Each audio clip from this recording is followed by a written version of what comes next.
Hello সবাইকে, সবাই কেমন আছেন? আশা করি সবাই অনেক ভালো আছেন আর আমিও অনেক ভালো আছি। আজকে আবারও চলে এলাম তোমাদের সকলের সঙ্গে কিছু আমার আনন্দের মুহূর্ত শেয়ার করতে। দুর্গাপূজা তো ঘোরা হয়নি, বৃষ্টির জন্য আর নিজের বাড়ির পূজা থাকায় আর তেমনভাবে ঘোরা হয়নি, কিন্তু আমি কালী পূজাটা মিস করতে চাইনি। তাই একটুখানি সেজেগুজে চলে গেলাম আমাদের শিলচর শ্মশান কালীবাড়িতে। অনেক বছর হয়ে গেল আর যাওয়া হয়নি, তাই চলে এলাম। এই তো ঢুকেই দেখি এত সুন্দর সাজসজ্জা, একদম মন ভরে গেল। অনেক বছর হয়ে গেল শ্মশান কালীবাড়িতে আমি আসিনি, জানি না কোনো কারণ হয়তো থাকবে বা মায়ের ইচ্ছে ছিল না তার জন্য, কিন্তু এবছর আমি মায়ের দর্শন করেছি এবং আমার অনেক বেশি ভালো লেগেছে। এখানে সাজসজ্জা দেখে আমি তো একদম চক্ষু চড়ক গাছ। মাকে প্রণাম টনাম জানিয়ে ধূপধুনা জ্বালিয়ে একদম মন ভরে মাকে প্রণাম দিয়ে আবারও চলে গেলাম আরেকটি প্যান্ডেলে, সেটা হলো বিলপাড়, যেখানে শুনেছিলাম প্রয়াগরাজের কুম্ভ মেলার থিম ছিল। তার জন্য চলে গেলাম এই আগের পুরনো স্মৃতিগুলোকে আবার জাগ্রত করতে।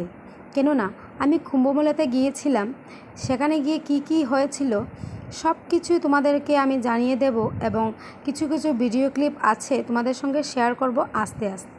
চলে এলাম এবার আবারও কুম্ভ মেলাতে, মানে আমাদের শিলচর বিলপাড়ে কুম্ভ মেলার থিমে। অনেক সুন্দর করে ওরা সাজিয়েছিল, অনেক সুন্দর থিম রেখেছিল এবং আমাদের অনেকই ভালো লেগেছিল এগুলো দেখে। এই যে সঙ্গম ঘাট দেখে আমার একদম অরিজিনাল সঙ্গম ঘাটের কথা মনে পড়ে গিয়েছিল ওই সময়টাতে। এবং এই যে সঙ্গম ঘাটের সামনেই এত বড় শিবলিঙ্গ, সামনে ছিল একজন সাধু বাবা, ওনাকে এমনভাবে হেলতে ধুলতে দেখে আমি আর সামলাতে পারলাম না, ভিডিওটা করেই নিলাম। কুম্ভমেলার এই থিম আমার অনেকই ভালো লাগে এবং আমি অনেক ভিডিও নিয়েছি, কিন্তু সবকটা তোমাদের সঙ্গে শেয়ার করতে পারা যাবে না, কেননা ভিডিওটা অনেক লম্বা হয়ে যাবে। তো তোমাদেরকে এবার দেখিয়ে দিচ্ছি আমি মায়ের প্রতিমা। এই দেখো অনেক সুন্দর প্রতিমা। প্রতিমার সামনেই ছিল একটা খুলজা সিমসিমের গুহা, যেটাতে আমি অনেক এক্সাইটেড হয়ে ঢুকতে চেয়েছিলাম, কিন্তু এই ভিড় দেখে আমি পা পিছু করেছিলাম। কিন্তু আবার মনে হলো সেই তো আবার একটা বছর পরে আমাদের এই সুযোগটা হবে, তো কি হবে একটু সময় দেখেই নেই দাঁড়িয়ে।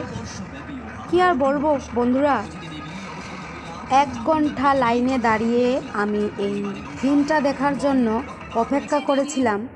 আবারও থিমটা দেখে পথে ফেরার সময় আবারও 1 ঘন্টা লাইনে দাঁড়িয়েছিলাম, মানে ঢোকার সময় আমার 1 ঘন্টা ব্যর্থ হয়েছিল এবং বেরোনোর সময় আমার 1 ঘন্টা ব্যর্থ হয়েছিল। যাই হোক, এই ব্যর্থতার ফল খুবই ভালো ছিল, কেননা ওদের নাটক, ওদের প্রতিভা, ওদের কি আর বলবো, এত সুন্দর অভিনয়, ওদের অনেক ধৈর্য শক্তি। সারাটা রাত্র সারাটা প্রোগ্রাম ওরা এইভাবেই চালিয়ে যাচ্ছিল। ওরা কিন্তু খুব সুন্দরভাবে নাটকটা কমপ্লিট করেছিল। আমার খুবই ভালো লেগেছে এবং সবাই প্রশংসা করছিল। সত্যি এরা কিন্তু প্রশংসার সম্মুখীনই।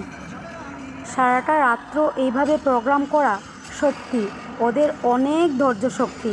হয়তো মা স্বয়ং ওদের ভিতরেই জাগ্রত হয়েছিলেন, কিন্তু এত যে শক্তি এরা কোথা থেকে পায় যদি মার আশীর্বাদই না থাকে। হ্যাঁ, মা কালীর রূপ ধারণ করা ওই মেয়েটির কিন্তু সত্যি মনে হয়েছিল একসময় মা নিজে এসেই আমাদেরকে এসব দেখাচ্ছেন, একদম সামনে সামনে মাকেই দেখছি, এরকম মনে হচ্ছিল।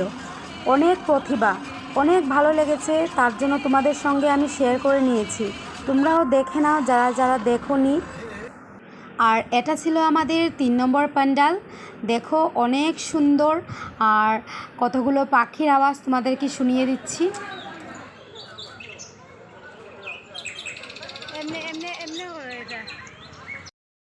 কি সুন্দর থিম, মনে হচ্ছিল যেন পাখিগুলো আমার কানে এসে চুইচু করছে, এত সুন্দর থিম, কি আর বলা যায়। সেদিন ছিল হয়তো দশমী, তার জন্য কয়েকটা দশমীও আমরা দেখতে পেলাম। সবাই মায়ের মূর্তি নিয়ে দশমী ঘাটের দিকে রওনা। আর আমরা রওনা নতুন নতুন প্যান্ডেল, নতুন নতুন মায়ের প্রতিমা দেখার জন্য।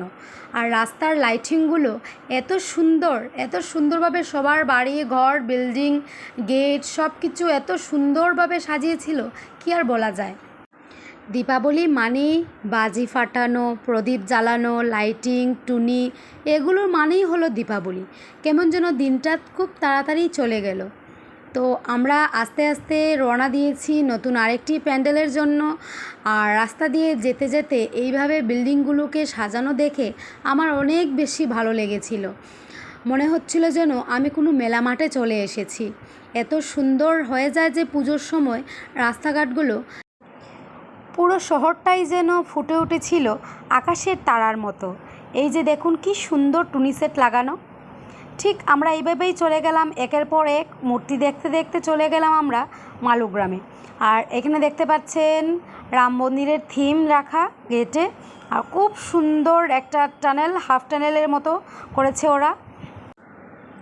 একের পর এক অনেক ভিডিও নিয়েছি, অনেক জায়গায় ঘুরেছি, কিন্তু সবকটা আর শেয়ার করা হলো না, কারণ ভিডিওটা অনেক বেশি লম্বা হয়ে যাবে তার জন্য। তো দেখে নাও, এই যে মালুগ্রামের, এটা আমার সম্ভবত মনে হয় পুলিশ স্টেশনের সামনের প্যান্ডেলটা হবে।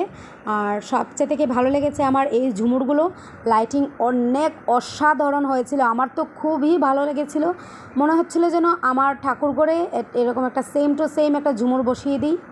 তারপর অনেক খিদে লেগে গেছিলো, তার জন্য খেতে চলে গিয়েছিলাম। বেশি কিছু খাইনি, শুধু নিয়েছিলাম সাথে জিরা রাইস, বাটার নান আর একটা পনিরের আইটেম। এইসব খেয়ে চলে গেলাম নিজের রাস্তায়, মানে নিজের বাড়িতে। তো যেতে যেতে অনেক রাত হয়ে গেছিলো। তো পুজো দেখাই শেষ হচ্ছে না, কি আর বলবো। তাও আমাদের অনেক পুজো দেখা হয়নি, তো নিজেরও একটা টায়ার্ডনেস চলে এসেছিলো, কি আর বলবো। পুজো দেখতে দেখতে একদিনই বেরিয়েছি, তার জন্য অনেক বেশি চাপ হয়ে গেছিলো। সামনের বার চেষ্টা করব 2-3 দিন বের হতে, কারণ একদিনে আর এতগুলো পুজো দেখা যায় না। তোমাদের কীরকম লেগেছে তা অবশ্যই কমেন্ট বক্সে জানিয়ে দেবে, আর পাশে থাকবে। এইভাবেই তোমাদের সঙ্গে আমার অনেক গল্প হতে থাকবে। সবাই ভালো থেকো, টাটা, লাভ ইউ অল।